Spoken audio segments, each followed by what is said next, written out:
So that's the picture. If free speech is allowed to flourish openly without any guidelines, without any gatekeepers, without any filters, then the good will naturally evidence itself, and the bad will naturally evidence itself, and people will turn to the good and away from the bad. And my response to that is simple. The only argument against it is all of recorded history.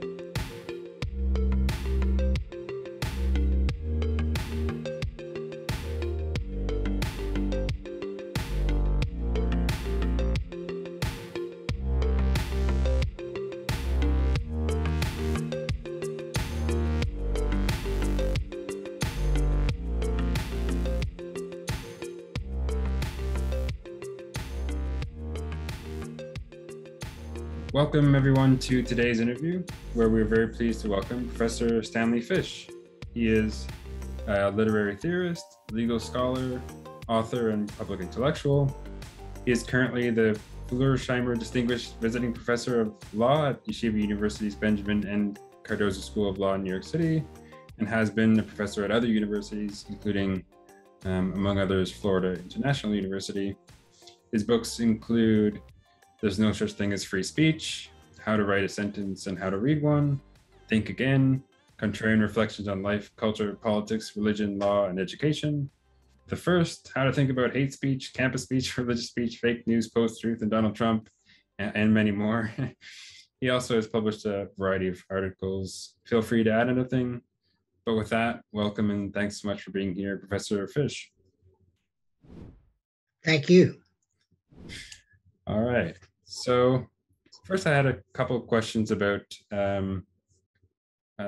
textual interpretation, and I gather you've been a staunch proponent of a view called intentionalism against views like textualism and living constitutionalism. And so on your view, which seems to me exactly right, the meaning of some texts, just as with any other speech act or collection of speech acts, is determined by what the speaker intends to express by the utterance or utterances. So textualism goes wrong by ignoring speaker meaning, treating one work as meaning the same as another, even if the author meant something very different by it. And living constitutionalism goes wrong by similarly ignoring speaker meaning, but in a way which is less an interpretation of meaning and more the creation of it. Yes. Is this how you Yes. might briefly characterize your criticisms of these views, and why do you think they've had this sort of support like that? That was very good. Let me just give a very brief overview of the legal interpretation scene, because these terms are most alive in the field of legal interpretation. The term that you hadn't mentioned, though I know that you included, is originalism. Originalism takes two forms. One is textualism and one is intentionalism. And originalism is itself opposed to living constitutionalism. The difference between originalism and living constitutionalism is that originalism, in either of its forms, insists that in order to determine what a text means, you must go back to the moment of its production and to the meaning it would have had for those who formulated it. The difference being then answers to the question, well, what do you look to? Textualists will say, you look to the text, and you do some perhaps lexical history and investigate the historical uses of the text. And intentionalists would say, no, you look to what the framers or authors of the statute had in mind. What was their purpose? What was their goal? And within that, the textual shape that you are seeking will come into view. Both of those views, both textualism and intentionalism, are opposed to living constitutionalism, which we might say picks up the stick from the other end. It says, rather than looking to the past to control our interpretive actions in the present, let's look to the present and our present needs, society's immediate urgencies, and see how we can come up with policies that will remediate or alleviate those urgencies. And if in so doing, recourse to a text written at the end of the 18th century will help, well, then it's all right. You can use the constitutional text and refer to it if it will help you go about solving the problems of the present day. But if the constitutional text doesn't seem to be of any help in that project, you needn't pay much attention to it. So those are the two, that's the general landscape.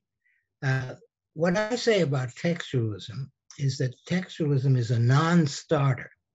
It doesn't have an object. That is, in order for an approach to begin to operate, it must have something on which it's focused, an object on which its operations are being performed. That would mean that there would have to be something like a text, independent of intention, to which you can apply textualism's methods. And it's my claim, and not only mine, it is my claim that there is no text independent of intention.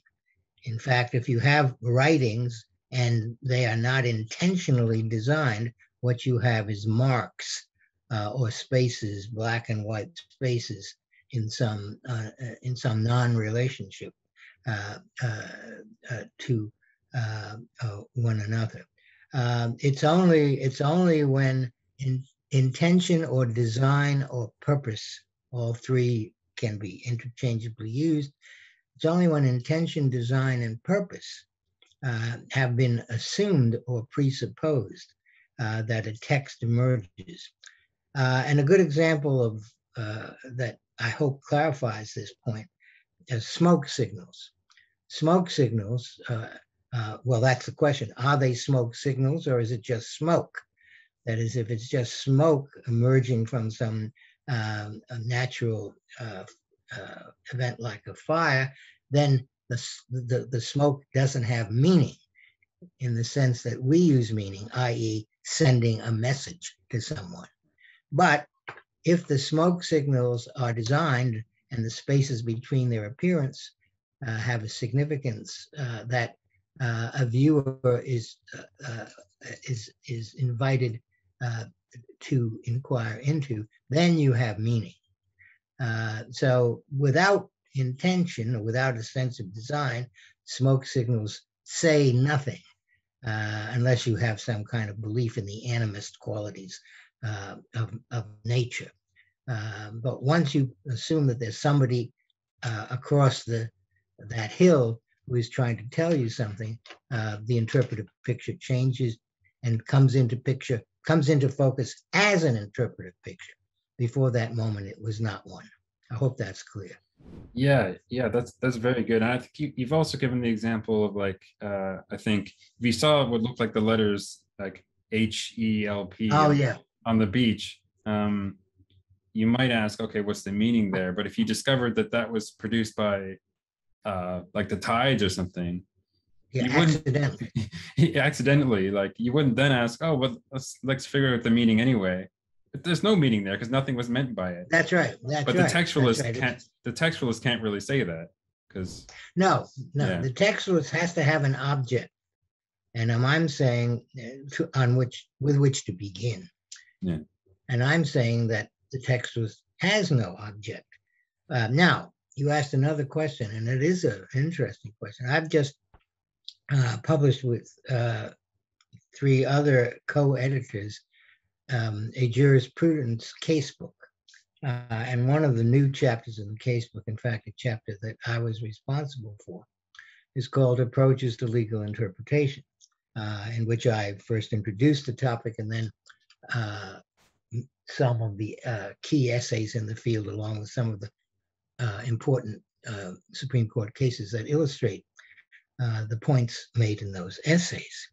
I have to report, honestly, as an editor rather than as a partisan, that at the moment, textualism is in the ascendancy, now called original public meaning. And intentionalism is a position held, and I'm now quoting someone, held by a few brave diehards who keep who keep that fading faith alive. And there are a bunch of us in the legal world, and some more that I know about in the philosophical world of philosophy, who are intentionalists. But in the legal world, the attractions of original public meaning have proved successful, if not fatal. And what are those attractions? Well, first of all, the thesis is congenial to common sense.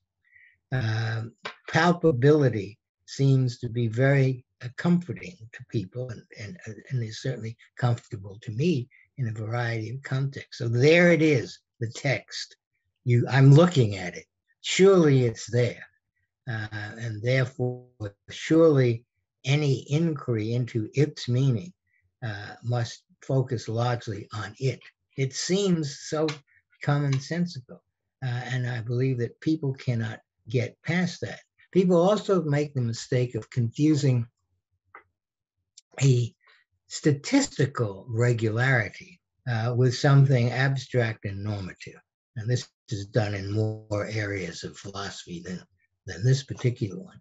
In this particular one, the statistical reality inheres in the claim that there is something called original public meaning, or just public meaning sometimes.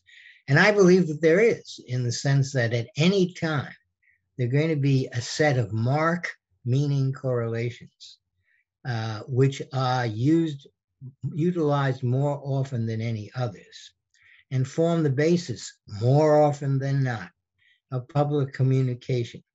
It's the kind of language used by network anchors, or the kind of language used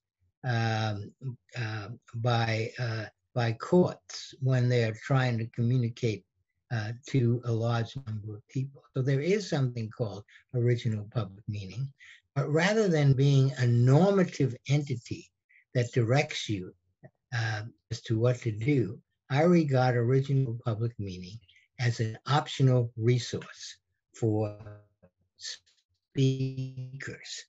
So if I'm writing something and I intend the audience to be an audience much larger than my professional peers, I'm going to take care that I employ the conventions of original public meaning.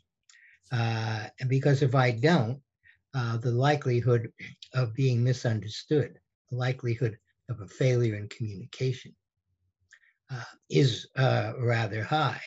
On the other hand, nothing in the normative world compels me to use original public meaning.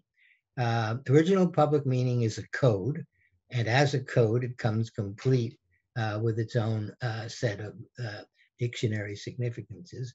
But there are other codes, and I might decide to employ another code. One example I've used to illustrate this is a somewhat risque one, and it involves Bill Clinton and Monica Lewinsky. Bill Clinton said, "I did not have sex with that woman, Miss Lewinsky." Now, everyone most of the people who heard him say that, in the context of later revelations, concluded that he had been lying. But he was not lying, because in his vocabulary, sex meant penile penetration and not oral stimulation. So that when he said, "I did not have sex with that woman," he was telling the truth within the vocabulary he was at the moment deploying.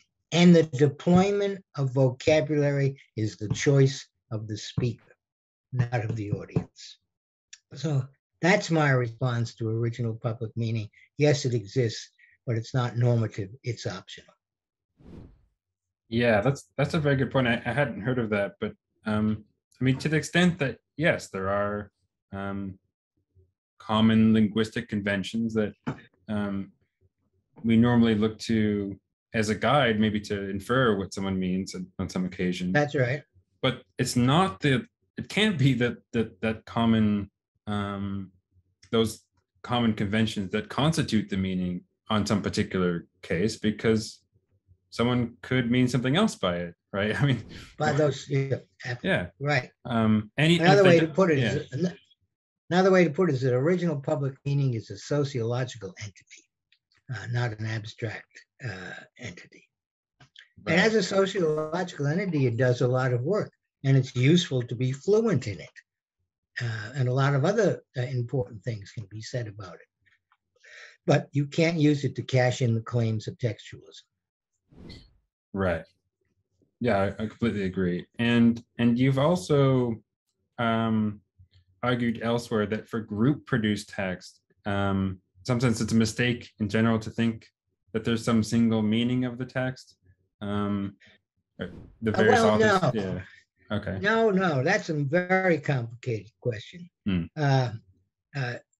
There's a book. I think I have it here. Well, I thought I had it here, but I guess I don't. There's a book was published a number of years ago by a philosopher at Oxford by the name of Aiken, Eakin, and the title is something like "The Intentions of Legislatures." That's not the exact title. He makes an important point, which I build on. He says that in any organization that you join, whether it's a corporation doing business or an athletic team in competition or a university in the business of education, in any of these and any other, there'll be what he calls a standing intention. The standing intention exists at the level of the basic goal of the enterprise, a goal to which everyone necessarily ascribes simply by entering and joining the enterprise.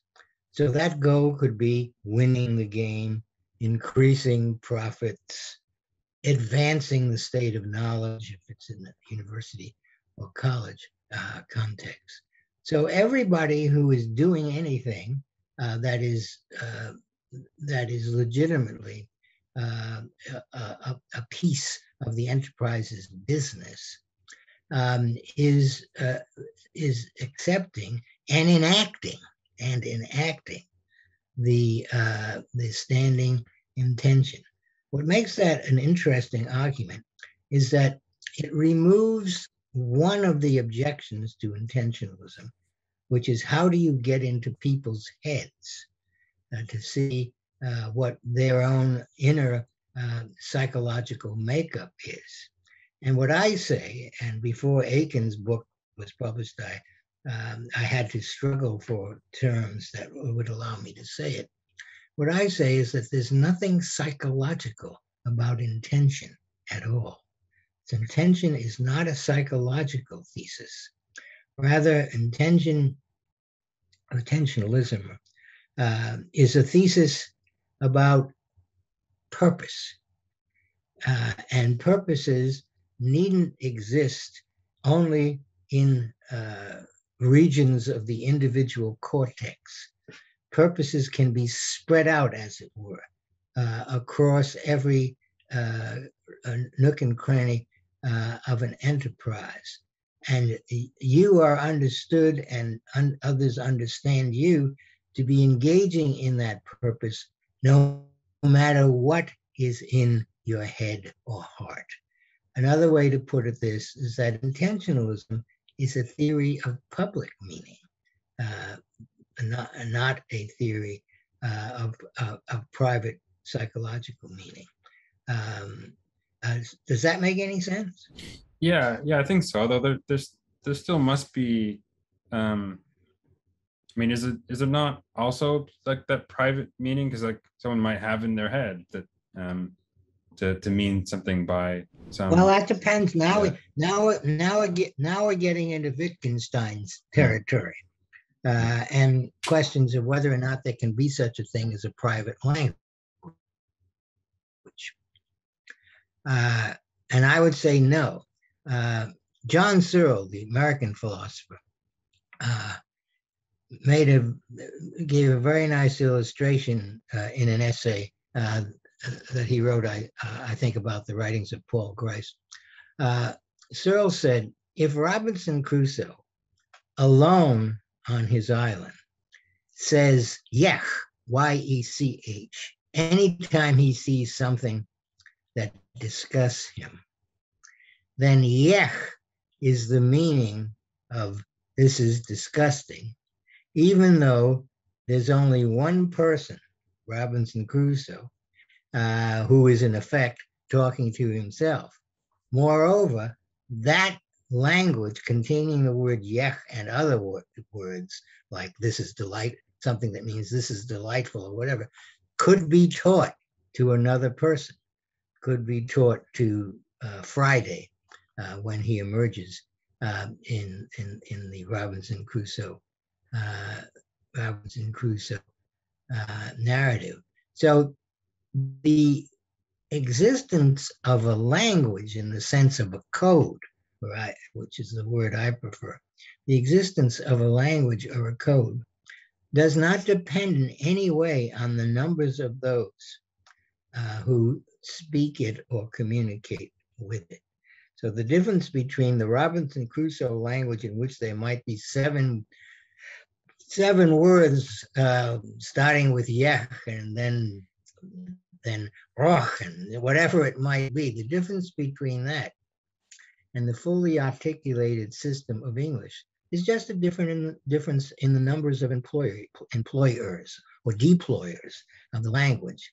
It's not a difference. It's not a difference that is more sharply delineated than that. So Robinson Crusoe, yeah. We as 21st century speakers of English with an enormous vocabulary and so forth, absolutely the same thing at a basic level. Yeah, for sure. That's a good point. I had a previous guest, Jody Azuni, who's written a book about a series of thought experiments with Robinson Crusoes. And oh, really? But yeah, I think his ultimate conclusion was that there could be a sort of private language. And he tries to argue that by making the languages more and more simple for subsequent Robinson Crusoes. But I don't remember some of the details of that. My question was, my test would always be, can it be taught? If right. It's taught, it's a language. If it can be taught, it's a language, and it's not private. Yeah, right. It's kind of hard to imagine a language which couldn't, in principle, be taught. So I guess I'm on the same page there, but yeah. I have to think about it. I did want to ask some questions about on education, and sure. there was an article or a column you had written for it was a New York Times article, I think, where you would remark that in some sense the academic study of certain religions like Christianity is not possible, or at least not ethical, since that study would require teaching the doctrines and such as true.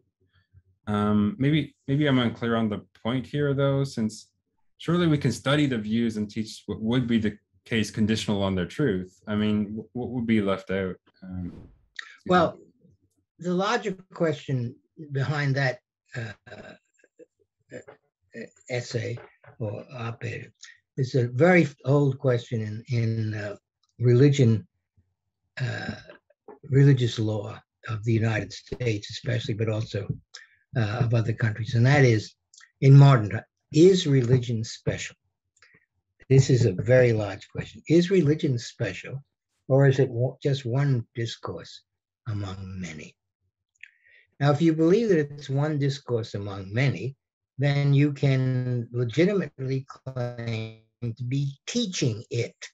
If you teach its history, you teach the content of its doctrines. You know, these people believed in infant baptism. This sect believed in infant baptism. That sect did not believe in, you know, the members of this church bowed at the name of Jesus, but at the church next door, they did not.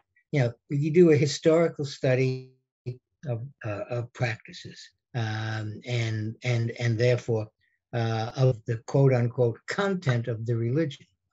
But if religion is special, that's not its content. If religion is special, its content is a belief, which cannot either be mimicked or pretended, a belief in the existence of a supernatural being, both the creator and sustainer of the universe, who is not an item in the universe he or she or it has created, but instead stands outside. And that therefore all wisdom and knowledge emanate ultimately from him, her, or it. And that in relation to the knowledge given from a state of being one with that God, all other forms of knowledge are degraded. This is potent stuff, and it's the reason why religion cannot coexist easily within a liberal state, which is devoted to the idea of people making up their own minds, individual free choice, deliberative processes by which, in the course of which truths emerge, and so forth. Religion isn't anything like that. But if you decide that you can teach it by teaching its history, rituals, and practices, you've made it into something like that. So I would finally put it this way. Religion can be taught if you de-religionize it. Religion can be taught if you take the heart out of it, which is in fact the entire effort of the liberal state with respect to religion. The liberal state wants both to have religion as both an ally and as a client, but wants to avoid having to take its prime claims or tenets seriously, because that would mean giving up by the liberal state or any other state of its precedents, and instead giving it over to the deity in whom strong religious proponents believe. So in other words, almost any other topic you can think of, you can teach it, even if you are yourself not a practitioner of it. So that if you're not a journalist, I was a journalist of a kind for a while, but not really. If you are not a journalist, you can still teach journalism and understand its basic claims and practices. If you are not an educator, you can still study the world of education and have a mastery of it that allows you to pronounce authoritatively on it. You can be entirely without military experience in your own life and nevertheless become an expert in both the history of the military and military strategy and other things. That can't be said of religion. Either you actually are a believer, and that, or you're not.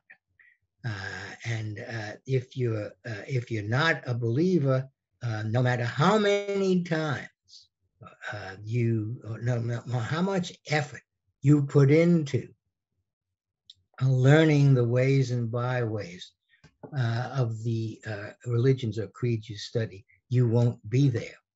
I don't know if you've ever read what was once the second most widely read book in Western world, Bunyan's Pilgrim's Progress.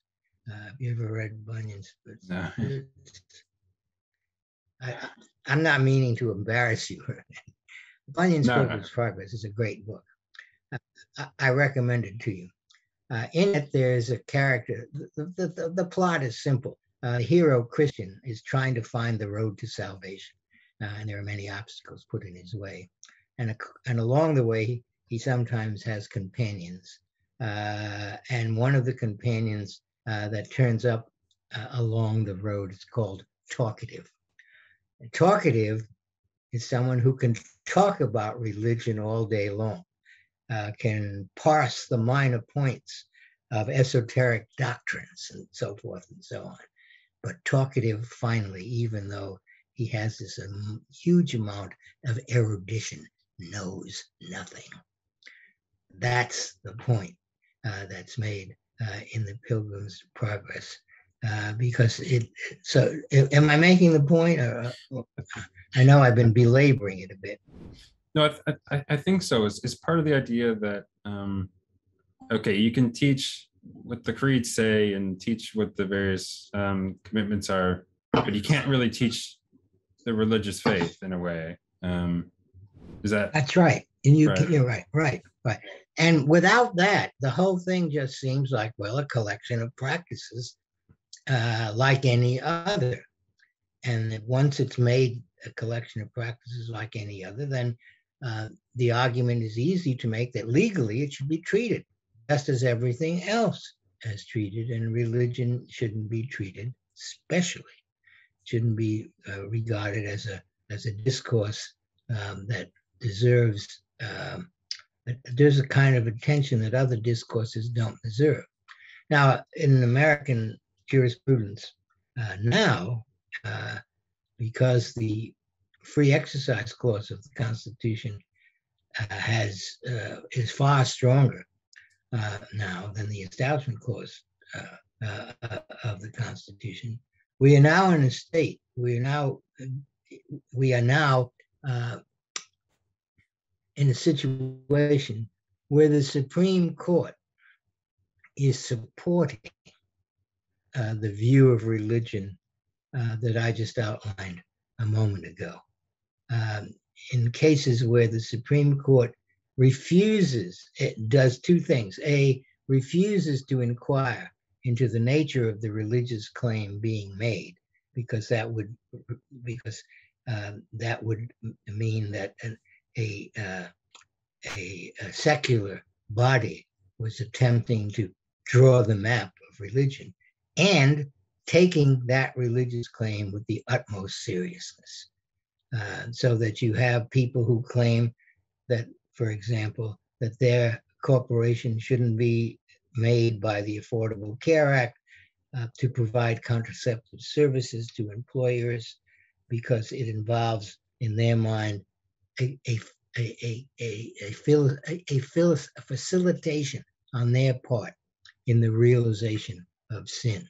And the courts sometimes respond with a series of devices designed to distance the corporation from the effect that it doesn't want to cause. But every effort to do this is met by the claim, no, there's still a link, there's still an attenuation, and we must be allowed to opt out of this generally applicable law. And the courts, more and more, are saying yes to that argument. So that right now, with respect to policy state matters, religion is in the driver's seat more than it has been, at least in my memory. Yeah, that's some good points. And I'm gonna have I have some other questions I want to ask about religion, but first, one more thing on like education. And you've been like a critic of bringing ideology and personal political views into the university. It's the professor's job, after all, to like primarily, at least, effectively communicate some subject matter and assess the students on their understanding of it, not offer irrelevant opinions or slant the presentation towards some ideology. Correct. I mean, I definitely agree with your sentiment here, but I had this wonder about how much it can really be avoided, especially at like the administrative level. So after all, they have to kind of decide which programs and courses will be offered, which subject matter will be covered.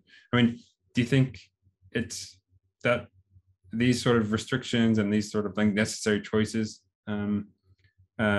make any sort of ideology and political influence unavoidable, or what do you think Well, it about that? depends. Yeah, I understand your question. I believe it depends on what level the ideology is operating.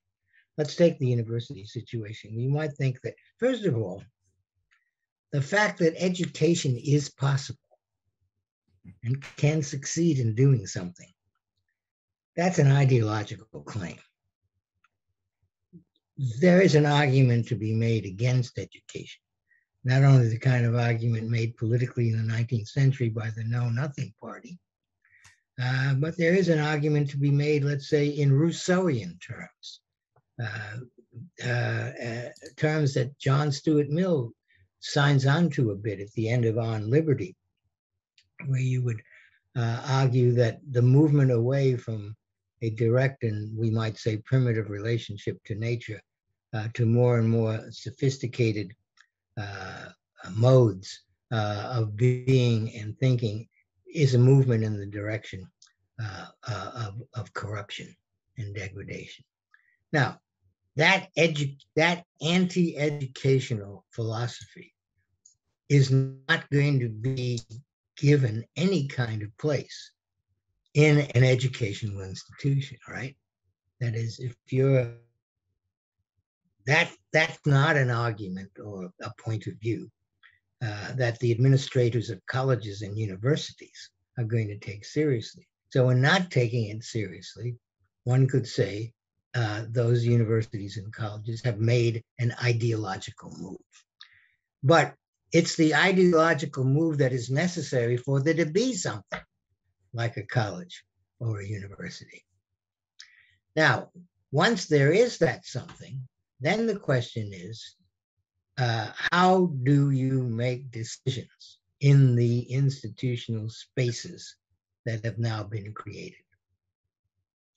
And my answer is very simple, although it would have to be then elaborated. My answer is that you make those decisions on educational grounds and not on other grounds.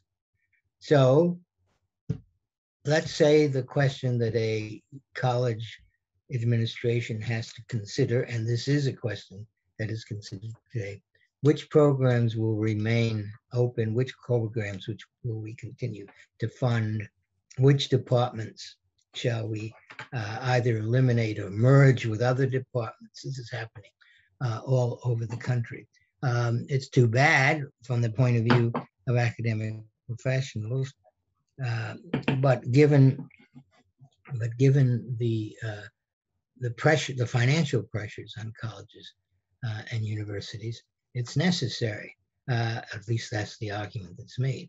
So on the basis of what standards or in the context of what reasons do you make these decisions? And I say again, you make them on educational grounds, which doesn't mean that those educational grounds are immediately clear or there are not possible alternative accounts of the grounds that you might base your decision on. You might take the position that a department department that has been unable to attract students into its classroom in sufficient numbers doesn't deserve to be funded or should not be funded. And the funds should be instead directed toward more successful programs, that is, programs more successful at attracting students. Someone else might say, no, that's the wrong idea or basis of educational choice on which to make this decision. You want to assess the value of the unit in terms of the general goals of the institution. And you want to say something finally, even though classes in history in our institution have become less and less attractive to students who now flee to business and computer studies, even if that's the case, we're going to maintain the history department, which is in a sense not paying its way. We're going to pay its way because we feel it's so vitally important to any student's education. Again, those are two different kinds of perspectives on the question of which programs to support and which programs not to support. But they're educational. They're both perspectives are the perspectives of education. But on the other hand, if you were to say, well, our state legislature doesn't like the history department or doesn't like the anthropology department or doesn't like, and this is no doubt probably likely, doesn't like the Department of African American Studies. Therefore, any therefore that follows from an observation like that is illegitimate. It means that you've turned over the enterprise to a political entity and a political purpose and given up the franchise that you're supposedly in the business of protecting and helping to flourish. Right. Yeah. But that's, I mean, that definitely makes sense. But they're going to be put in difficult situations frequently then, right? Because, I mean, as you say, things like getting funding, getting a good student body and interested in these courses, those things, I mean, they kind of guide what makes sense, what's practical for them to do and to offer, right? And to the extent that they're letting what's practical guide their actions in that regard, they're doing what you would call is illegitimate in that sense, right? Well, it's illegitimate if the reasons are non-education. Mm-hmm. All right, the reasons are non-education. You can argue that a department that is not attracting students is not doing its part in the fashioning of students who will go out into society and make their way. But you can also make as I've already said, you can also make the opposite argument that that's not the way the decision could be made. Either of those decisions is an educational decision. But if you make the decision because of what parents say or what donors say or what politicians say or what the New York Times or the New York Post says, then you've gone astray. Right. Yeah, but the point maybe is that they might not have the option but to take some input from like what the donors say, because otherwise they might not get the money. They might not have anything to offer anyway, right? So I would say that that's a failure of administration. And I would say in general that university and college administrators are a weak tribe these days. They're always on the defensive. They're always playing catch-up ball, whether it's this kind of issue or free speech issues or whatever it might be. They're always frantically looking around for a way to cover their rears. And they don't stand up and say, as I once did say to members of the legislature of the state of Illinois when I was a dean, what are you sitting there telling me what to do? You wouldn't for a moment countenance my coming into your office or into your factory and after 45 minutes delivering some set of commands and issues. But you feel that you can just sit there by virtue of having been elected to this office and pronounce on educational matters. Come sit in my classes for 15 weeks. And after that, I might listen to a word that you have to say. That's what I said to them. They, by the way, loved it. Because one of the things about university administrators in general, I hope that there are exceptions. One of the things about university administrators in general is that they're craven. They go to people like state legislatures or governors' committees or donors with hat in hand. No, you're never going to do that. They put the ball in the other person's court from the very beginning and then wonder why they're always losing. That's a good way to put it. I like that. So, yeah, I did want to ask some more questions on religion. And first on sort of characterizing what religion is. So, like, people often want a definition of religion and related notions like religious belief and practices and so on. And in terms of like necessary and sufficient conditions, but I'm kind of skeptical that that's something we should reasonably expect. So when I think of religion, like I think, we have a bunch of sort of paradigm examples, and then we include or exclude others based on not particularly principled judgments about whether they're like sufficiently like those paradigm examples. But in law, for example, this sort of vagueness won't do. And maybe the difference between the concept we have and the concept we need can lead to certain problems. Do you think this is right about the concept of religion, or do you have a preferred definition, or what do you think? Well, let me talk in response to this about two cases that came out of the Supreme Court in the 60s and the 70s, the Seeger case and the Welsh case. They both turned on the question of who is it that deserves to be accorded a conscientious objection exemption from participating in military affairs. When those cases came to the court, there was a prevailing definition of religion, which had appeared in several places and military acts. And it was something like this. Religious belief is belief in, and I've already said a bit of this, belief in a transcendent being whose commands are inherently superior to the commands of any temporal authority. And that belief, this is the second part, has been acquired in the course of religious training. That is training in rituals, training in liturgical knowledge, etc. That was the definition. And what the court was faced with at that moment were people, a bunch of people who were claiming that they believed in something, that their resistance to entering military service was based on a strong belief, but it wasn't a belief of the kind described in that traditional definition.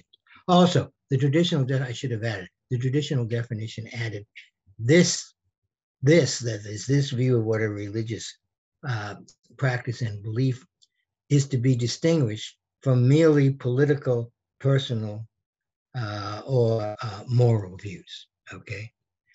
But then a bunch of people come before the court and says, well, we have these strong moral views, and we strongly opposed to military force.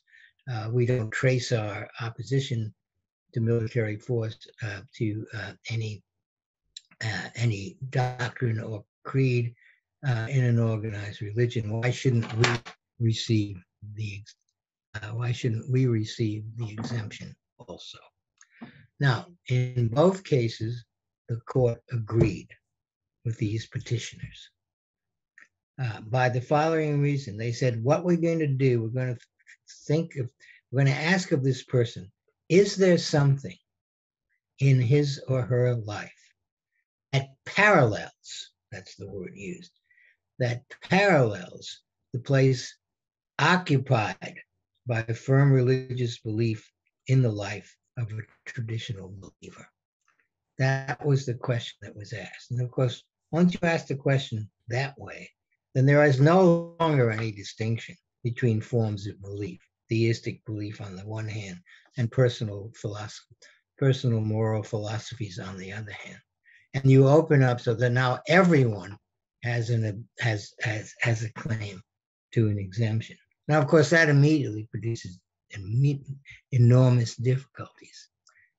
So, for example, if you had someone, and there are people like this, who literally built his life around the professional football team, the New York Jets, not a course of action I would advise. But if you did that, and you had little shrines to Jets players in your basement You had various forms of clothing, all of which had the word Jets on them and so forth. Could it be said, therefore, that the New York Jets were your religion? Well, it could be said, but I think you might agree with me that in saying that, you've taken the entire heart out of the word religion. It no longer means anything in particular. It just means something to which you are particularly connected. And in the case of the Jets worshiper, obsessively connected. So that's what's happened.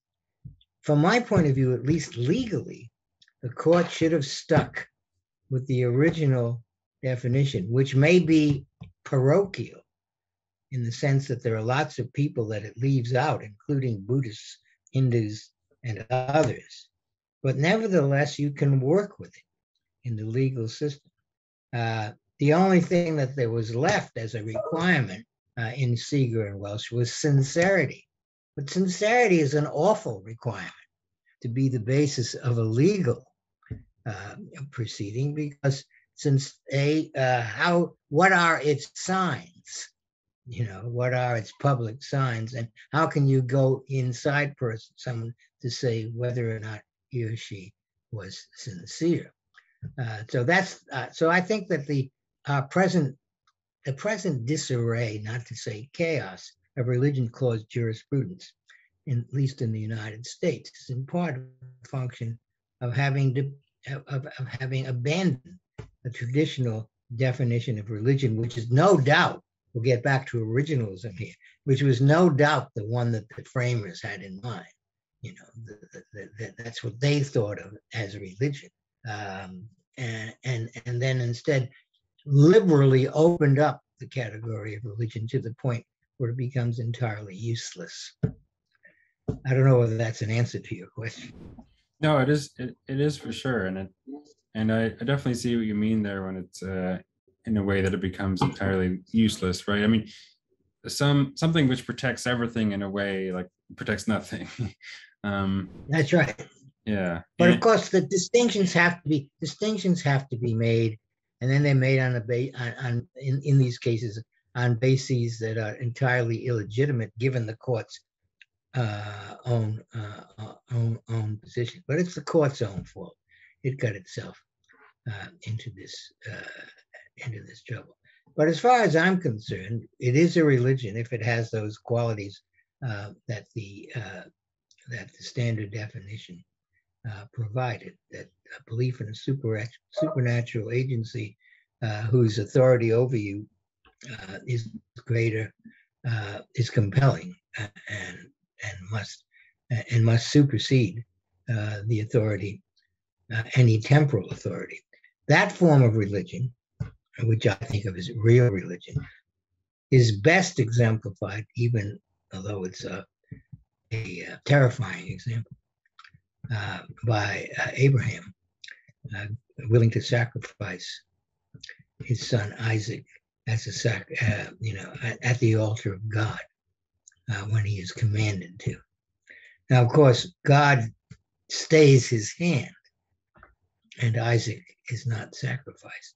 But that's religion. That's religion. That is that, and I'll give you another text of a favorite of mine. Again, returning to Pilgrim's Progress. At the beginning of the book, the hero, named Christian, discovers that he has a burden on his back that he can't remove, and that, of course, is original sin. So he's looking around for ways to get rid of it, and he finally finds someone who at least points him in a direction.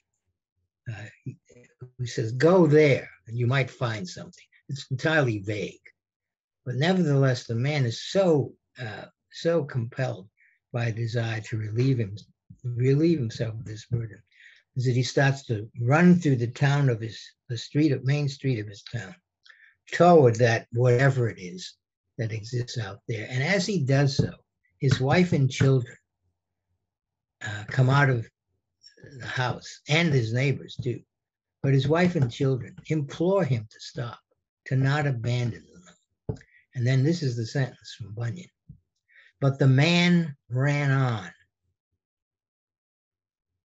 No, but the man put his fingers in his ears and ran on, crying, life, life, eternal life. An absolutely great sentence. Crying, life, life, eternal life. That's it. All the appeals that might be made to you by your loved ones, by your wife and children, or by anything else, count as nothing when the call to follow the Lord, even when the signs of the path are not clear. That's the religious impulse, from my point of view. Right. And it can't be equated, religion can't be equated with, strong conservationism, a dedication to ending women's violence against women, or ministering to the poor, trying to alleviate poverty. All of those are great and worthy aspirations, but they're not religious ones. Yeah. Fair enough. And aside from this, do you have other issues with the Establishment Clause and the Free Exercise Clause in the Constitution? Absolutely. The Establishment Clause is dead. Establishment Clause hasn't been enforced really strongly enforced, except in one area, school prayer, for, I don't know, 70 years now or so, since a 1947 case called Everson. The Establishment Clause is a clause that says that the state cannot provide aid and support to religion, lest it appear that the state is in the process of establishing a state religion.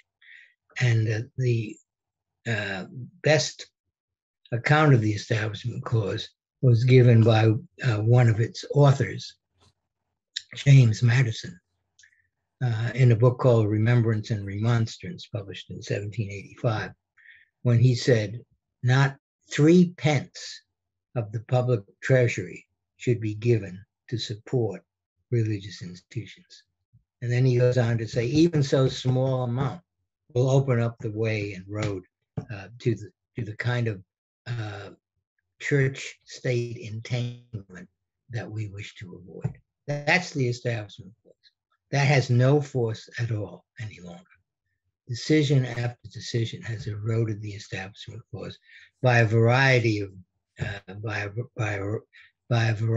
devices, so that now the Free Exercise Clause, which guarantees that you and I will not be burdened in the free exercise of our religion, is ascendant to the extent where, as I said earlier, you or I, if we have a strong religious reason for opting out of a generally applicable law, we will be allowed to do so by the courts.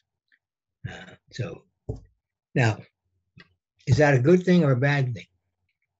I'm not pronouncing on that.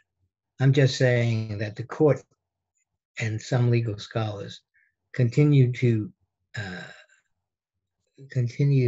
assume that there is such a thing as the Establishment Clause, and that it still exists and that it still has force, but it doesn't. Yeah, that's fair. And do you think that in offering or allowing for these religious exemptions, that in offering special religious protections is in a way, ironically, kind of tying church to state? Absolutely.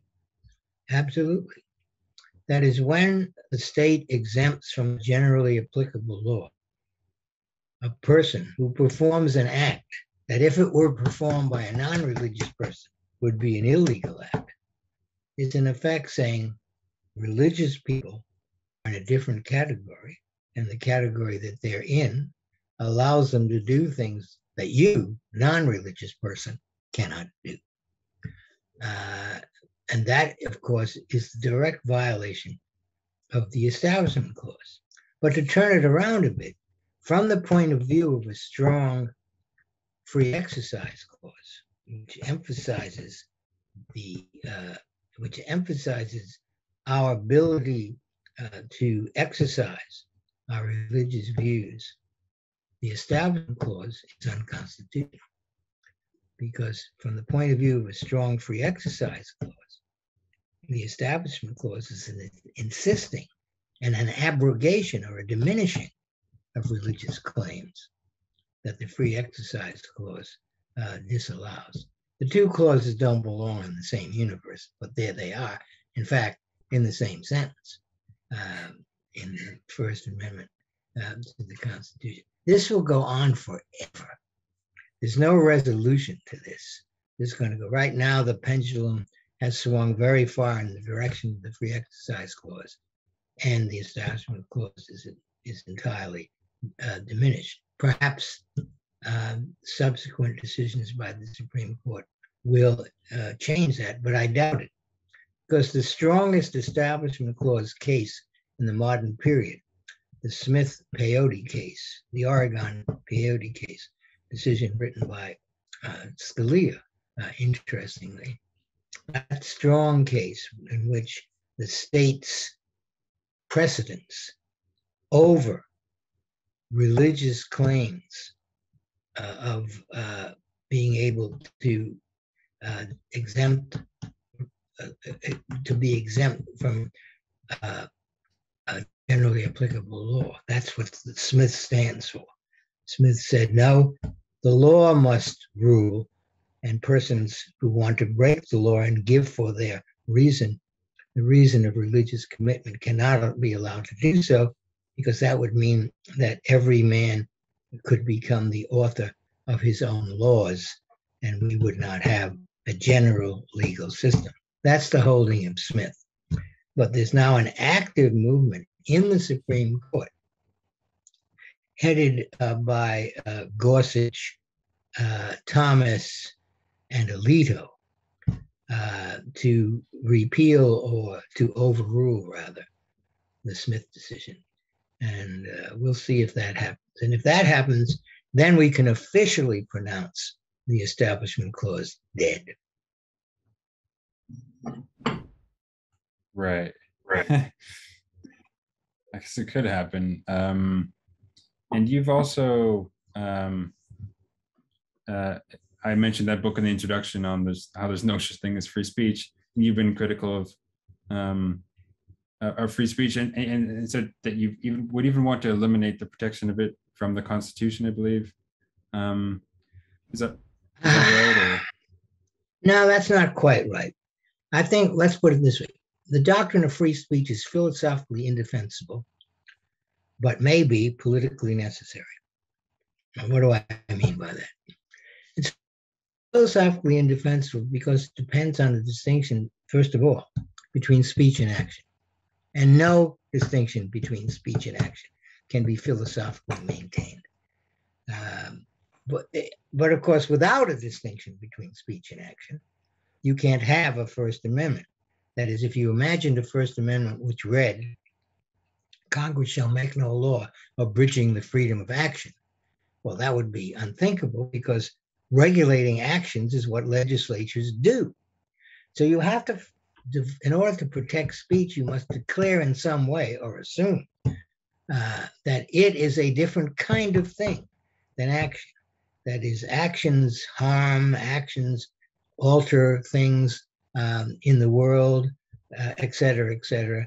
But speech is just the effusion of words emerging from your mind and your larynx out into the air, where other people have also emitted words, and then you, to use the immortal words of Lyndon Baines Johnson, which he took from, I believe, Elijah, let us sit down and reason. Now, that view of speech, the view that speech is not action, or is at least a specialized form of action because it doesn't have real world effects that could be considered harmful, is obviously false. It's just obviously false. To put it in a kind of colloquial way, the old proverb, sticks and stones may break my bones, but names will never hurt me, is not true. Is not true. So speech is a form of action, and as a form of action, it has consequences, both good and bad. So that one might argue, and I have at times argued, that rather than protecting speech as a category, we should protect those forms of speech that produce good outcomes, and perhaps cabin, a favorite word in the legal academy, cabin those forms of speech that produce bad outcomes. So stop treating speech as an entity as if all of instances of it were the same in relation to issues of harm and effect, and instead begin to realize, as some European countries do, most European countries do, in fact, that certain forms of speech are in and of themselves too dangerous to be allowed to flourish. A philosopher at NYU, very smart man named Jeremy Waldron, a few years back wrote a book called The Harm and Hate Speech, which lays all of this out in great detail, and from another perspective, a little bit more militant than Jeremy, who is a polite New Zealander. The American legal theorist Catherine McKinnon has been making the same kinds of arguments against the abstract nature of the debates about free speech, and she wants to look at what's happening, especially in relation to pornography and other assaults on women on the ground. She wants to have legislation which recognizes real world effects rather than dealing in abstractions that finally can't be cashed in. Yeah, very, very good. I mean, we regulate and prohibit certain actions that's much less dangerous than certain speech. I mean, why couldn't we do the same for that speech? I mean, it's almost as if, I mean, well, especially there is an US, answer to there is an answer to your question, which is the who's to judge answer. That is, you can say, okay, people shouldn't kill you shouldn't kill someone, and you shouldn't steal his car or his wallet, and you can mark that out, and that would apply to anybody who is performing those actions. But in terms of speech, and here I'm making an argument counter to the one I made a moment ago, but in terms of speech, who is to decide which words spoken by which of us deserves to be protected, and which words spoken by each of us deserves to be regulated? Who's going to make that decision? The implication behind the question is that there is no principled / algorithmic way to make that decision. And that, I think, is right.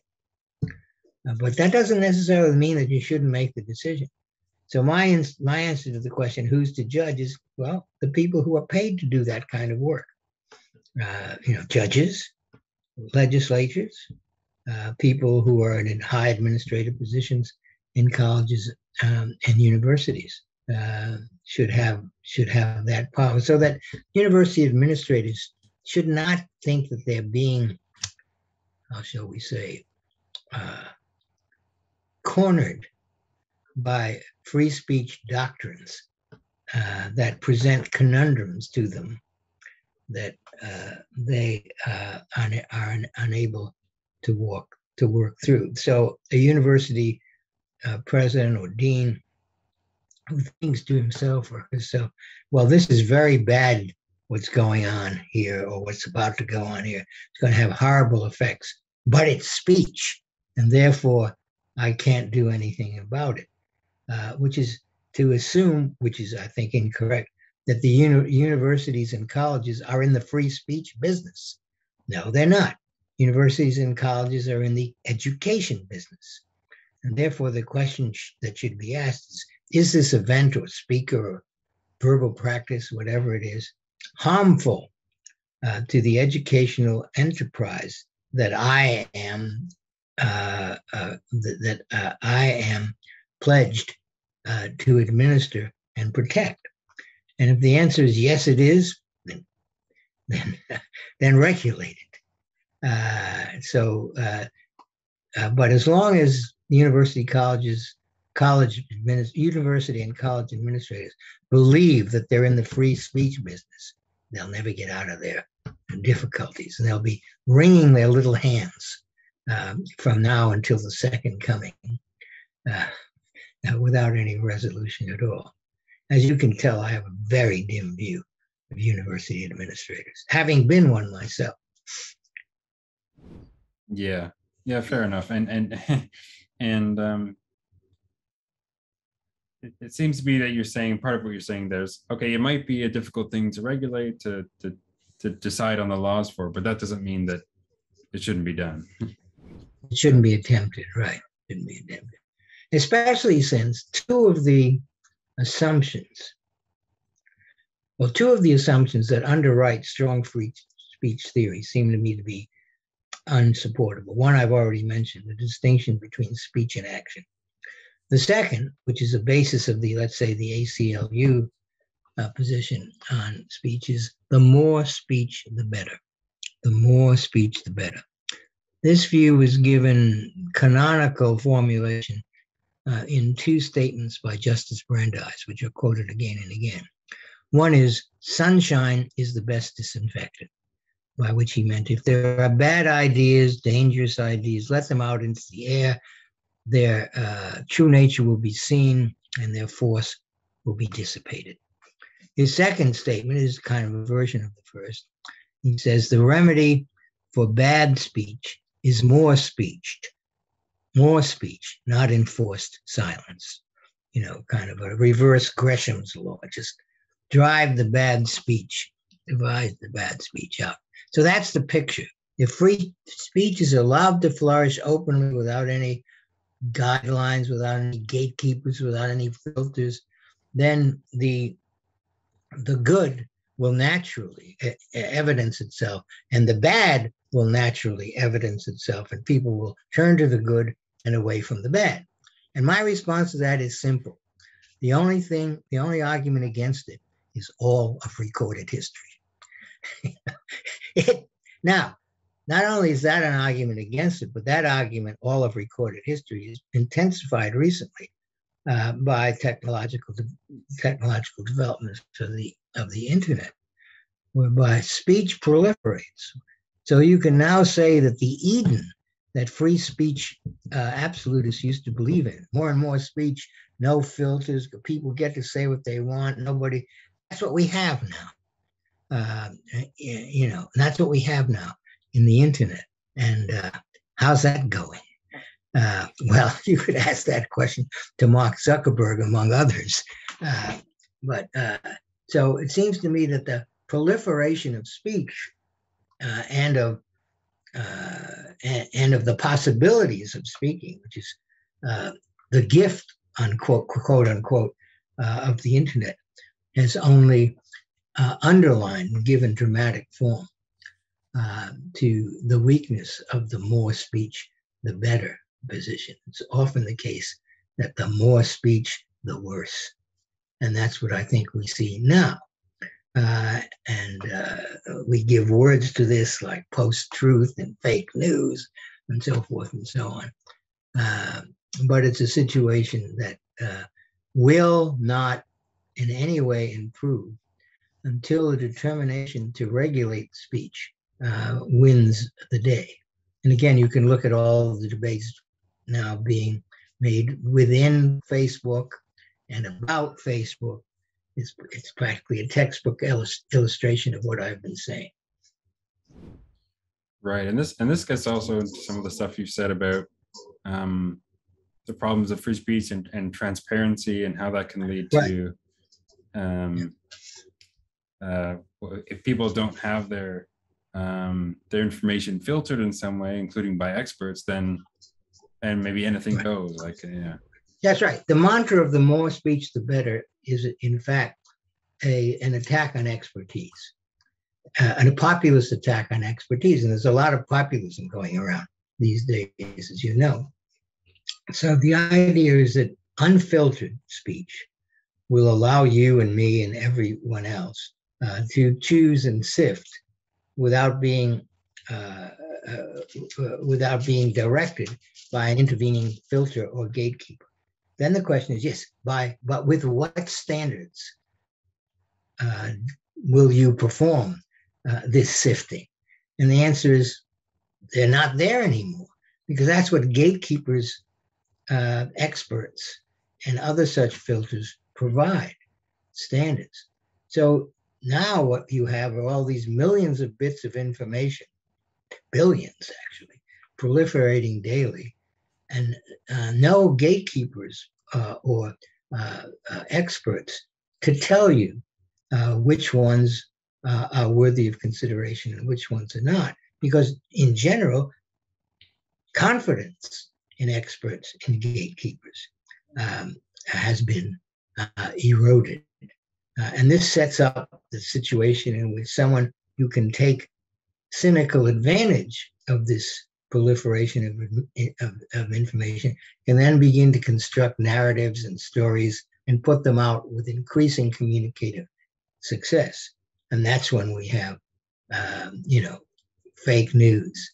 That's when we have people believing extraordinary things that most of us feel are entirely absurd and ridiculous. But then when we say that, the response comes back, "What? Who are you to say? My opinion is as good as yours." The "my opinion is as good as yours" crowd is the true victor from the proliferation of information brought about by the internet. Right, for sure. And more on religion, you've also talked about, this is related to some of the things you've already talked about, but as you say, there's a way in which certain religious beliefs, they place divine commands and certain beliefs above all else, and anything which is inconsistent with those is they could potentially reject that, including things like certain pluralistic attitudes. And you've tried to, I believe you've made the point that pluralism is in a way inconsistent with religion. And absolutely. Yeah. Though pluralism is absolutely central to liberal forms of thought and government. That is the first thing that liberalism does as a theory of government, is reject the idea of an antecedent authority. That is an authority that is there before any processes begin, whether it's God, the sacred text, the words of a dictator or a monarch, or of a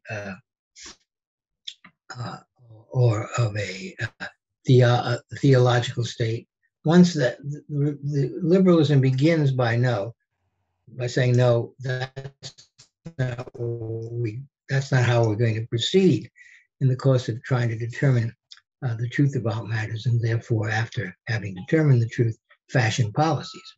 We instead are going to begin with the free individual mind, the mind of your mind and my mind, free to make up its own mind and to choose the way, and in concert with others to forge policies and resolutions.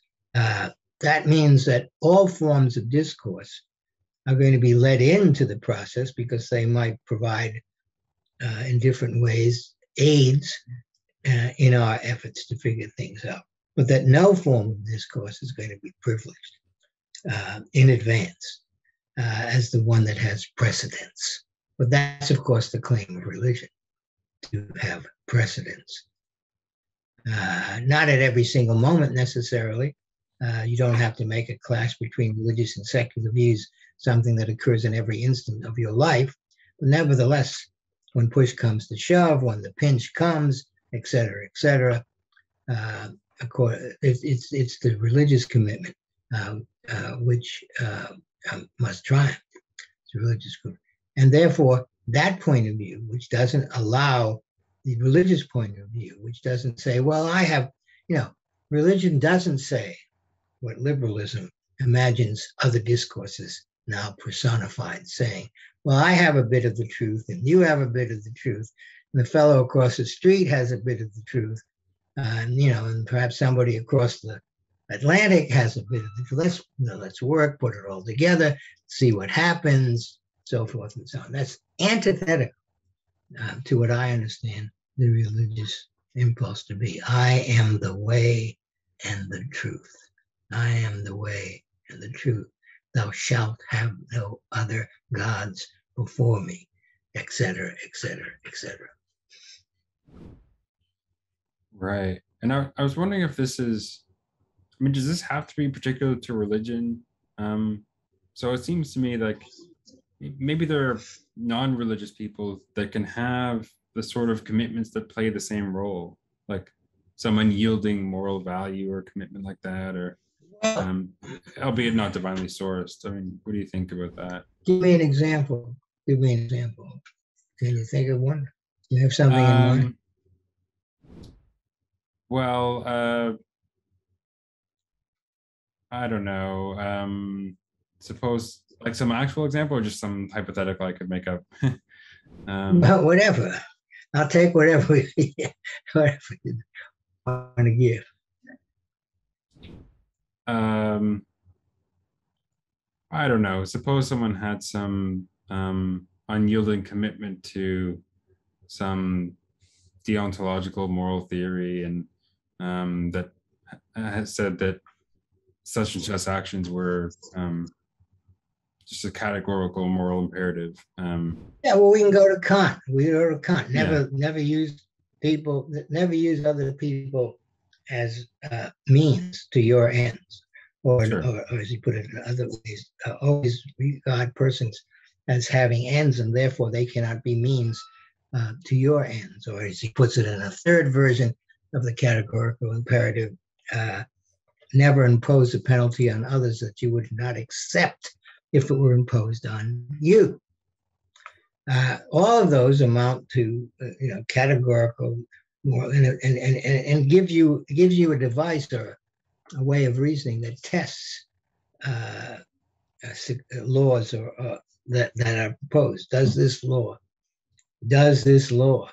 whatever it is, lessen or diminish the inherent autonomy and equal status of all individuals? And if it does, then it's a law that must be rejected. That's the same thing that Kant means when he says that when he enjoins universal publicity. Because if everything is out in the open, then you can't surreptitiously disadvantage some groups over others, because everything will be immediately seen. So I guess your question is now, how does a commitment like that differ from religion? Well, I'll answer that question by asking you, or just mentioning the catechism. Do you know anything about catechisms? Of the Catholic You've been Church, catechized? Sure. All right. One of the first questions in some catechisms, I once wrote a book on catechisms. One of the first questions in many catechisms is, who made you? And then lots of things follow from the correct answer to that question. Now, the authority or power ascribed to deity in the catechism is, I think, unlike the authority that a moral view like Kant's might have for you if you had been persuaded to it, right? You're not saying, oh, this is, another way is you could possibly imagine yourself being persuaded to adopt another moral view, to no longer be a Kantian, or instead to become a utilitarian, or that's good as an example. That you move from Kantianism to utilitarianism. That's possible. You could be persuaded. Arguments could be put forward, and so forth and so on. But those kinds of reasons and arguments don't exist when it comes to the question of whether or not to continue your belief in God, or in the kind of God that I've been speaking of. Those are not the kind of reasons that will have force. So a lot of people in the middle of the 20th century wondered how religious persons could continue in their faith, given the fact of the Holocaust. How could you believe in God and still look around and see what has been done to so many millions of people? And to ask that question is to make the assumption that empirical observations can be brought forward either to support or disconfirm the existence of God, and that belief in God depends on what empirically happens. Now, what empirically happens is configured, if you're a believer, by your belief. So I think it's an entirely different matter between a religious commitment and a commitment to a moral philosophy like Kant's. Yeah, that's a good point. I could have some more follow up on that, but I actually want to move on to some other questions, and then we'll probably wrap up in a few minutes. Okay. What do you think of cancel culture? Is this social cancel justice culture gone too far? Or it's awful. Cancel culture is awful. And of course, it depends. I mean, it whatever it is happens to different people for different reasons. When someone's biography is plumbed for moments that occurred 20 years ago, when certain remarks were made, certain clubs were joined, et cetera, et cetera. And then on the basis of that, the person is quote unquote canceled, right? That's no different from what these same cancelers would criticize as the actions of McCarthy, Joseph McCarthy, and his followers in the late 40s and mid 50s. In both cases, in those days, someone's membership in the Communist Party, even though that membership had been lapsed or was only nominal and never amounted to anything, was enough to cancel someone, so that their careers were entirely curtailed. And that happened to many, many people.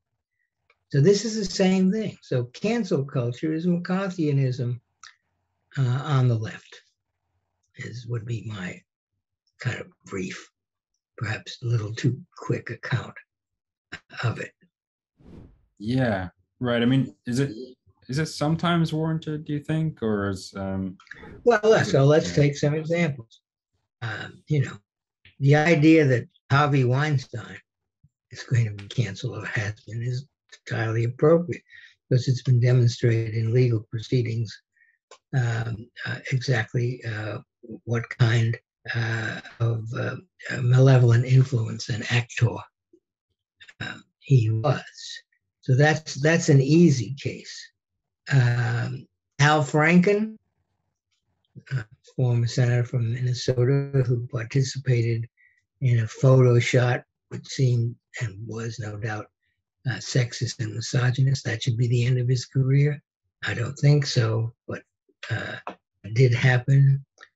Kevin Spacey, somewhere in between Al Franken and Harvey Weinstein. So I don't think. So a lot of people, I mean, I'm sure, although I'm not going to rehearse them here, on camera. I'm sure that the things I said 25 years ago, 15 years ago, attitudes that I expressed in some way, that would now be considered unacceptable, and perhaps could lead to me being canceled, although I'm too old to be canceled. What are they going to do? I haven't got that many years left, so. Right, and on it's in a way become worse. Not just that, you know, there are more people being quote unquote canceled, but it's almost easier for people to be canceled because of the internet and social media and stuff like that. Is And also, there are those cases in which someone is canceled for a reason that is obviously spurious. That is, someone mentions in class the title of one of Joseph Conrad's novellas, The Nigger of the Narcissus. That's the title of a book written by one of the great prose stylists in the English novel, although he himself, English was his third, I think, language. So what are you going to do if you want to teach that book? You're going to not give its title? Are you going to abbreviate its title? That's nonsense. That's total nonsense. But I can imagine someone being dismissed for teaching that book and saying the title in class. Can't you? Yeah. In fact, one of the previous guests on the channel was Ernest Lepore, and he has done some work on slurs, and I've remarked that, look, there, even in one of our previous article he'd written, he'd like use the N-word as a an example or something, and nowadays that would just completely right. That's because the kind of basic philosophical stuff between sight and mention,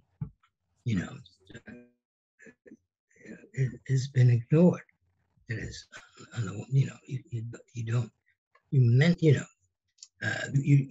you can cite something, you can point to it as something that exists in the world. It doesn't mean that you are at that moment either endorsing or performing it. But that distinction seems to have been put aside. Yeah, although he wanted to make the argument that in a way it can still be offensive even if it's merely being mentioned and not used. Well, there's a whole conversation that proceeds from that, but well, that I guess, I don't know what he meant, but I can see an argument and say, look, given the present conditions in our society, the number of people for whom the mere mention of this word would constitute psychological harm, et cetera, et cetera, et cetera, it's best to avoid. I can see that kind of. I don't like that argument, but I can see it being. Was that the argument he was making? I think that was part of it, but there was the one of the key aspects was in determining what a slur is, or what is it that makes something a slur, and he wanted to say something like it's certain effects that really sounds or symbols and marks have on people that make them slurs, and not necessarily the intent, if there was even any, behind the production of them. Right, I see. Yeah. Now, it's the second question. Well, on which occasions should we be avoiding the production of these things and so on? But the first thing was to figure out what a slur was, and that was part of his approach. Sounds interesting. Yeah, and a few other questions. So one area of your scholarly expertise is in literary stuff and poetry, and especially on John Milton. Right. Yes. Do you enjoy reading poetry, or has your interest there been primarily academic? What might you recommend for people looking to read of it? Yeah. I don't read poetry regularly, as some people do, but whenever I do, I genuinely enjoy it, and I think that teaching poetry, as I haven't been able to do for a while because I'm situated in law schools, but teaching poetry is an absolute joy because of the extraordinary effects that some people are able to create with the same language that you and I are using, while we can reverse in a relatively mundane way. It's just amazing stuff. I think that anyone could begin to experience the pleasures of poetry simply by getting a hold of a good collection. And there are two that I would recommend. There's the Norton Shorter Anthology of Poetry, shorter being maybe 600 or 700 pages. And then there's a collection put together, and I'm going to forget his name, the fellow who created the Prairie Home Companion. Sure. You can probably check it out.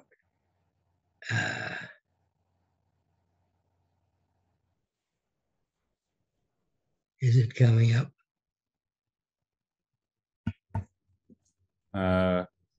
Garrison Keillor? Yeah, Garrison Keillor. Garrison Keillor has a very good, much shorter 300-page collection of poems that he puts together. And, it's a very good collection.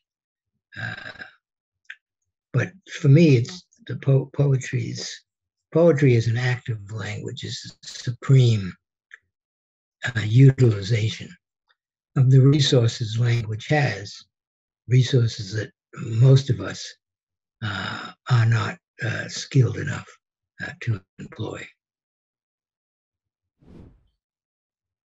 Yeah, that's for sure. And another question. You have a book. I think I mentioned it at the beginning. Perhaps I didn't. On rhetoric and winning arguments and stuff like that. Yes. And I think that book came out in like 2015, 2016. And I was wondering what you think about Trump's rhetoric.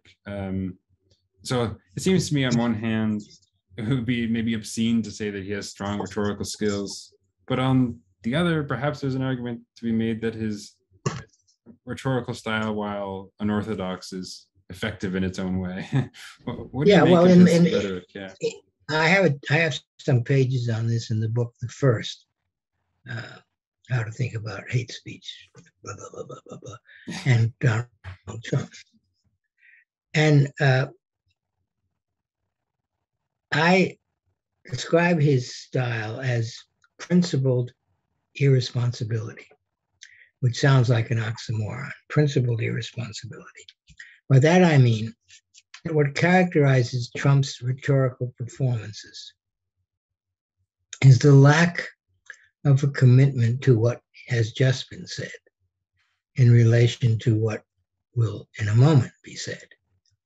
For most politicians, some form of consistency between their utterances is at least acknowledged as desirable.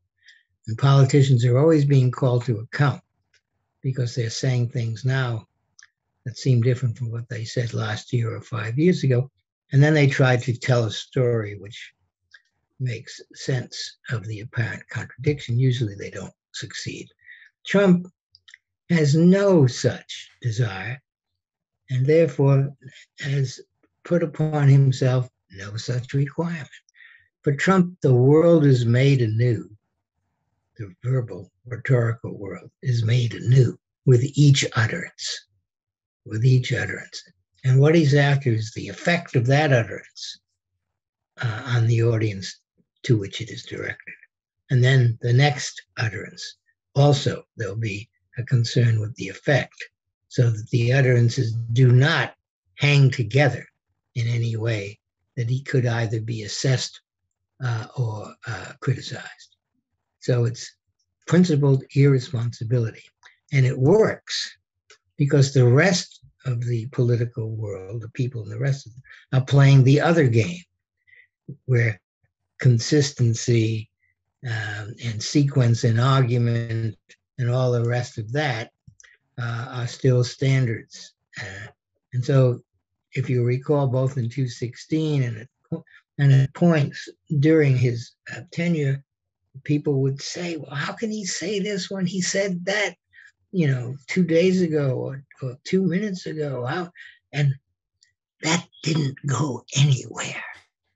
That criticism never had any negative effect on Trump or on his appeal to the voters he appealed to. Just didn't count.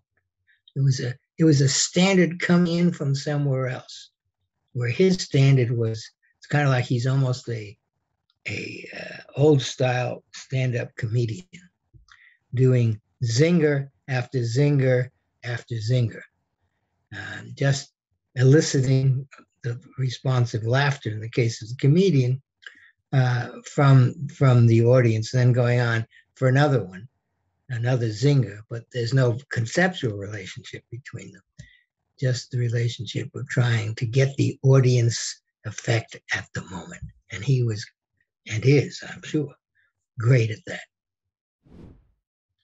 Yeah, that's a very good way to put it. I think it definitely seems right to me to say that he is playing a very different game rhetorically than is the standard in politics, and that's part of how he succeeded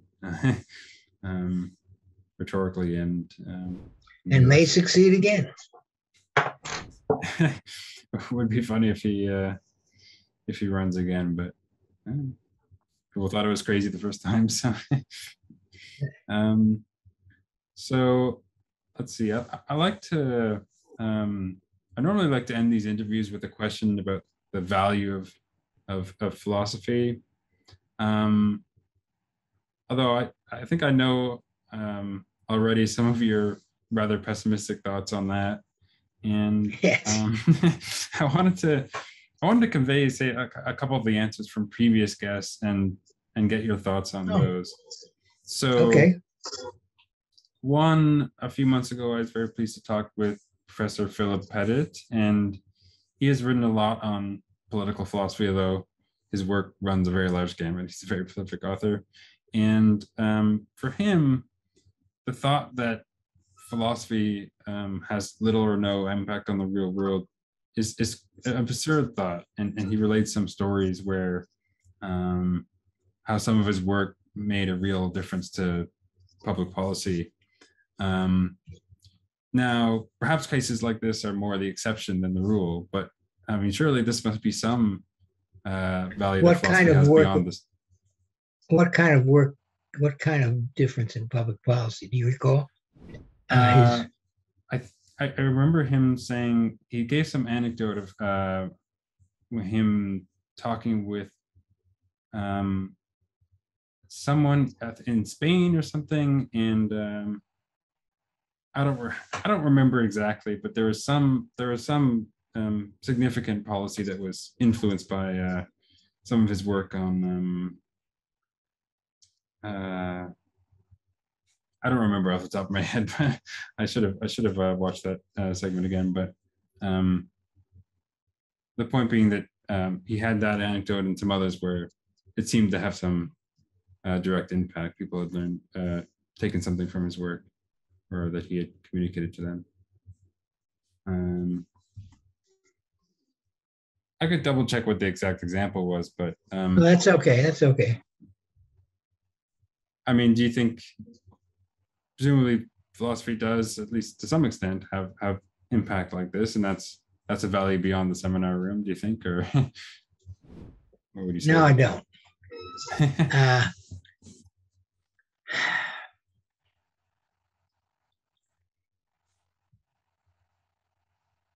I guess I would want to make a distinction between different forms of philosophy.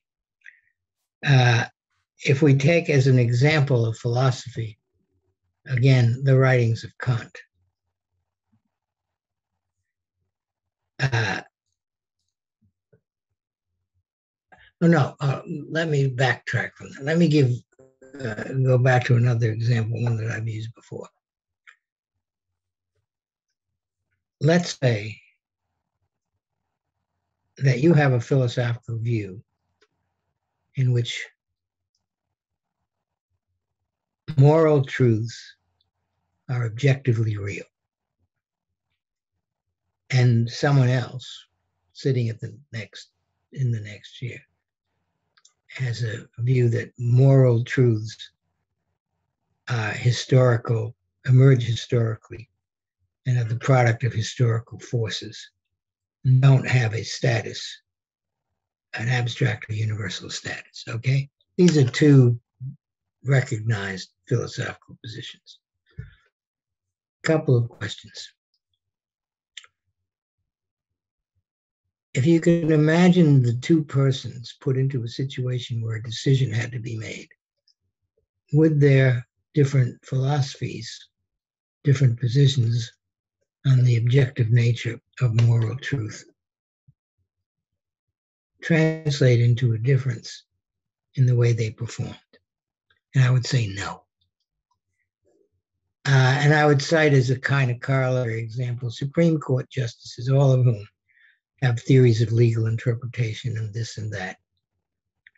But when it comes down to it, the way in which they decide cases depends on stare decisis, that is, on looking at the record and on legal concerns that have been laid out in terms of various 2, 3, 4, 10-part tests and stuff like that. I would also say, can you predict from someone's philosophical view of a matter like truth or evidence or objectivity how they will act? And again, I would say no. That people with very different moral views could, in the context of a particular, let's say, policy debate, come to the same position. Or obversely, people with the same moral philosophical views on questions of truth, objectivity, evidence, etc., could in fact come to different positions. So I just don't see it.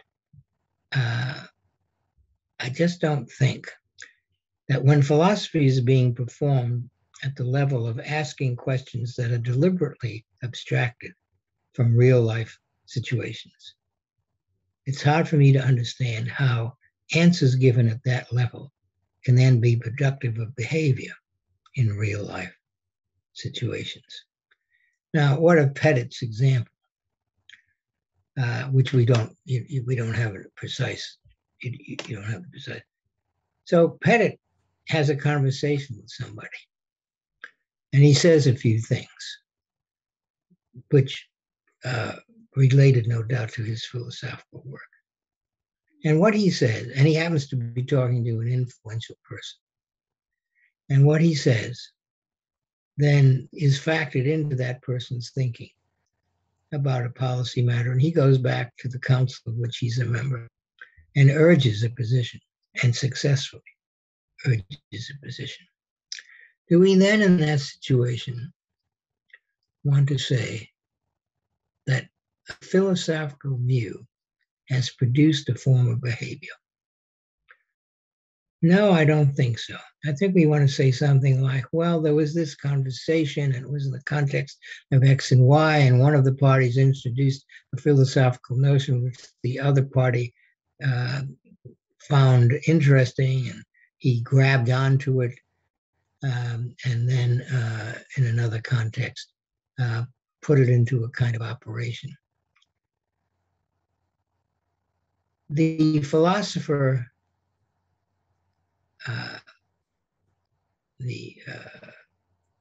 Strauss, what was his first name? Do you recall? The mid-20th century.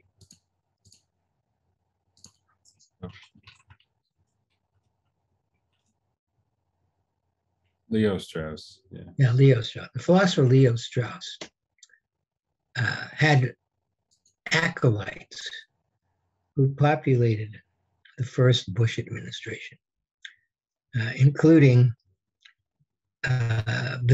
William Crystal.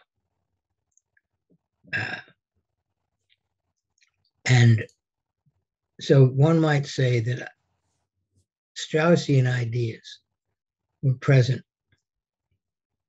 in the Bush administration. And I would like to see, I'm not making any definite pronouncements, but I would like to see a study as to whether or not those views resulted in policy decisions and in what way. Now, I also want to distinguish professional philosophy from just general armchair philosophizing. What we think about this or that. Professional philosophy is very professional. It's a discipline. It's an academic discipline. And like any other academic discipline, most of its work is directed at other members of the discipline. So I want to say that, and this is perhaps something that Pettit would disagree with, I don't know, that philosophy is not a natural kind. It's a philosophical, an academic discipline. And philosophers have been more successful than other members of other disciplines in convincing the rest of the world that their discipline underwrites everything. This is one of the claims that philosophers have traditionally made, that we're all philosophers, but we're not any good at it. And that's why we need the direction of professional philosophers who are good at it. I reject all of that. I think that if you're good at philosophy, in the terms that I've been speaking of, that all it means is that when you get into a situation in which philosophical issues are being debated, you're going to be quick on your feet and effective. I don't think anything else follows from that. Could something follow from that contingently? Yeah, something could follow from that contingently, as in the anecdote involving Pettit. But I don't think that that's a claim strong enough for the claims that philosophers usually make for the centrality of their discipline. So when you change your mind in philosophy, go from one account of an epistemological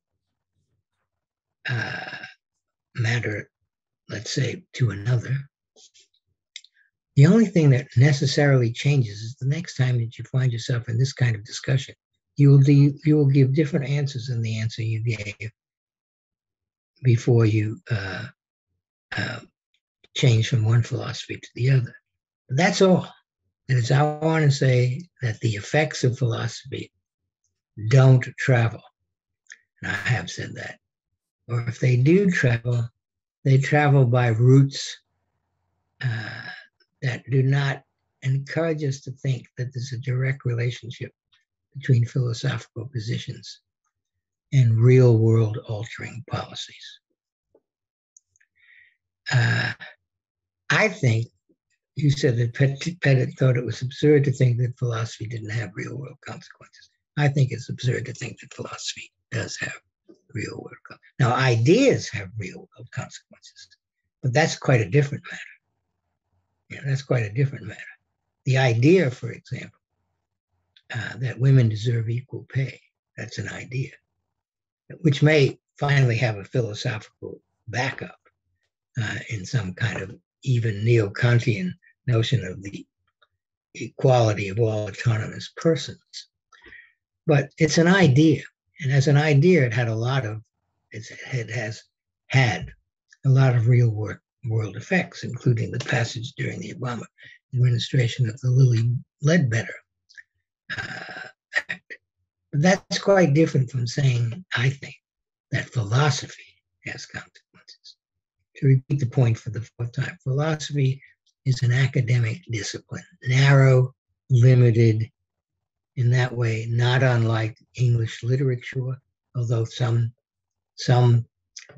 practitioners of English literature believe that their discipline should underwrite all thought, as do sociologists, as do political theorists, so as do psychologists. All of this just seems to me to be a case of disciplinary hubris. The only difference being that in philosophy has been able to successfully, at times, turn this disciplinary hubris into an accepted conception of its own centrality. So that would be my answer. Right, it's an interesting perspective, and I just wanted to run by and I think I know some of the things you might say, because you've already maybe touched on some of it, but another thought might be something like this. Many of the issues that philosophers concern themselves with, things from knowledge, morality, free will, freedom, rights, theism, logic, meaning, whatever, the human condition, these are issues that interest people generally, at least sometimes. Right. And yes. And the thought might be that we benefit by having experts, people trained for thinking about and working on these things.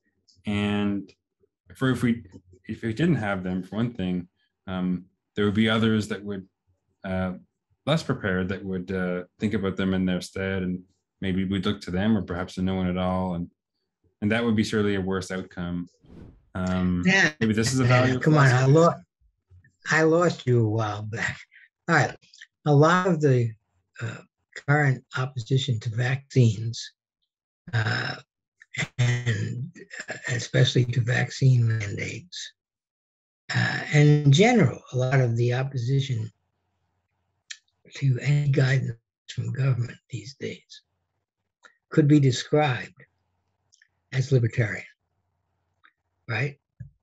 That is, the people who say things like "Don't tread on me," or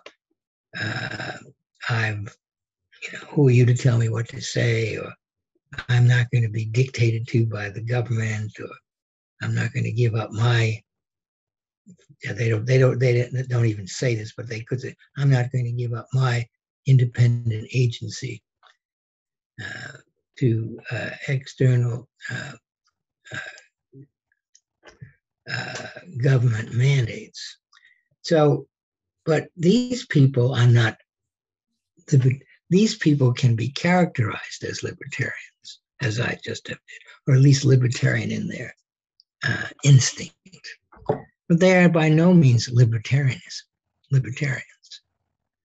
because they don't know what libertarianism is. My description of them as libertarian gives them, classifies them according to some traditional philosophical categories. But any suggestion that they came to their point of view because they were, in some philosophical sense, libertarians would be, I think, unwarranted and a stretch. They're just people who don't like other people to tell them what to do, and they're looking for little code phrases that will enable them to continue to do what they want to do. So in this way, again, one could describe their position in terms of philosophy, but their position has not been generated by philosophy. Try that one on. Right. Yeah, I'll have to think about that. I just thought that one up. For better or worse. Yeah, that definitely seems, the example seems fair. Another thing is that a lot of people who teach philosophy believe that philosophy clarifies the mind and protects one from making categorical errors and so forth and so on. And at a certain level, the belief is that if you study philosophy and try to carefully understand alternatives for action and what they imply and so forth and so on, you will in some ways have become a better person. Now, I don't know how many philosophers you know,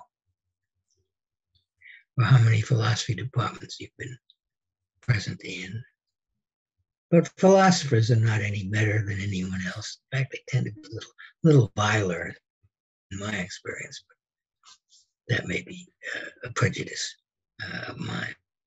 Studying philosophy does nothing for you except make you adept at the distinctions that make up the discipline of philosophy. That's it. Doesn't do anything else for you. Doesn't make you a kinder, gentler person, a better political operative, etc. Yeah, I think even among like moral philosophers, I think it was Jonathan Dancy or someone who remarked that in a way, moral philosophers are uniquely unqualified to give guidance on a lot of actual moral issues and how to act. And so, yeah, maybe there's not even like a good correlation between, yeah. Remember that there's been this vogue for a number of years now of institutions like hospitals and other institutions hiring ethicists. People who are, because they're faced with all kinds of ethical questions and decisions, especially in medicine, but also in other areas. So let's hire an ethicist, which will tell us what is the morally proper thing to do. But of course, what is the morally proper thing to do is a matter that should be determined from the inside of the profession, whether it be medicine or education or anything else, not from some philosophical perspective that is imported. Now, I don't mind people hiring ethicists because I always like it when academics are given jobs and get work and make some money. That's already, but either the ethics of what you do are part of your understanding of what you do, or they're not, and the introduction into your context of some quote unquote ethical expert isn't going to help. This is a point made long ago and more forcefully than I have made it by the philosopher Alasdair MacIntyre, who was entirely against, and I agreed with him, the ethics, hiring of ethicists or anything like that. Right. Yeah, it's another thing to think on, but I think with that, we'll end the questions there. Thank you again so much for being here and taking my questions and giving your insightful responses. It's been great talking to you. Well, thank you. It's been a pleasure.